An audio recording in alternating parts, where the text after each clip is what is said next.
ലൈവിൽ ലാലേട്ടൻ്റെ ഈ ഒരു തമാശ കേട്ട് ചിരിക്കാത്തവരായിട്ട് ആരും തന്നെ ഉണ്ടാകില്ല. ഈ ഒരു തമാശയ്ക്ക് വഴിയൊരുക്കിയത് ജിസേലാണ്.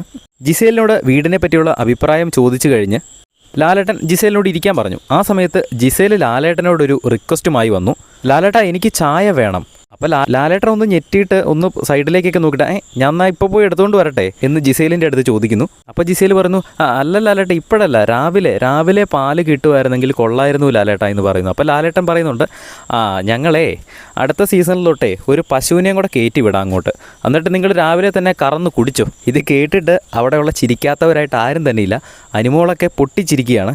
ജിസേൽ ഒരുപക്ഷെ ഹിന്ദി ബിഗ് ബോസിൽ നിന്നൊക്കെ വന്നിട്ടുള്ളത് കൊണ്ടായിരിക്കണം മലയാളം ബിഗ് ബോസിൻ്റെ എല്ലാ നിയമങ്ങളും കാര്യങ്ങളൊന്നും കൃത്യമായി അറിയില്ല എന്ന് തോന്നുന്നു. മേക്കപ്പ് പ്രൊഡക്ട്സ് തിരിച്ചു കൊടുക്കുന്ന കാര്യത്തിലാണെങ്കിലും എല്ലാത്തിലും ചെറിയൊരു വ്യത്യസ്തത ഉണ്ടായിരുന്നു. ഇതിപ്പോൾ ചായ ചോദിച്ചതിൽ തെറ്റൊന്നുമില്ല, പക്ഷേ അത് ചോദിച്ച രീതിയാണ് എല്ലാവരിലും ഒരു ചിരി ഉണർത്തിയത്. എനിക്ക് ചായ വേണം ലാലേട്ട എന്ന് ലാലേട്ടൻ്റെ അടുത്ത് പറയണം. ഒരുപക്ഷെ ലാംഗ്വേജിൻ്റെ ഒരു പ്രോബ്ലം ഉണ്ടായിരിക്കാം. മലയാളം കൃത്യമായിട്ട് അറിയാം എന്നൊക്കെ പറഞ്ഞാലും ജിസേൽ സംസാരിക്കുന്ന മലയാളം കേട്ട് കഴിഞ്ഞാൽ നമുക്കറിയാം വ്യക്തമായിട്ട് അങ്ങനെ പച്ച മലയാളത്തിൽ മലയാളം പറയാൻ അറിയില്ല. ചില വാക്കുകളൊക്കെ അങ്ങോട്ടും ഇങ്ങോട്ടും ചിലപ്പോൾ മാറിപ്പോവും.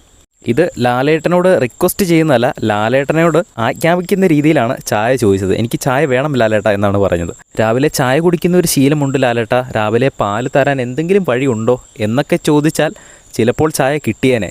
ഇത് വളരെ വ്യത്യസ്തമായ രീതിയിൽ ചോദിച്ചതുകൊണ്ട് ചായയും കിട്ടിയില്ല. പക്ഷേ നമുക്ക് ലാലേട്ടൻ്റെ ഒരു തമാശ കേൾക്കാൻ പറ്റി. എന്തായാലും ബിഗ് ബോസിൻ്റെ കൂടുതൽ ലൈവ് അപ്ഡേറ്റ്സിനായിട്ട് നമ്മുടെ ചാനൽ സബ്സ്ക്രൈബ് ചെയ്യുക.